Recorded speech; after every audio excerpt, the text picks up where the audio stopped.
இந்த மாதிரி குயிக்காக புதினா சாதம் செய்கிறது எப்படின்னு பார்க்கலாம்.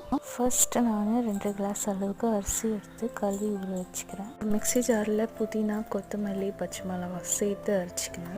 குக்கரில் 2 ஸ்பூன் எண்ணெய் விட்டு கூடவே ஸ்பைசஸ் சேர்த்து 1 பெரிய வெங்காயம், கொஞ்சம் கருவேப்பிலை, 1 ஸ்பூன் இஞ்சி பூண்டு பேஸ்ட்டு, ஒரு சின்ன தக்காளி சேர்த்து மிக்ஸ் பண்ணிக்கிறேன்.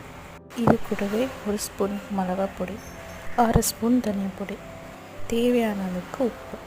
இப்போ அரைச்சி வச்ச மசாலாவையும் இது கூட சேர்த்துக்கிறேன்.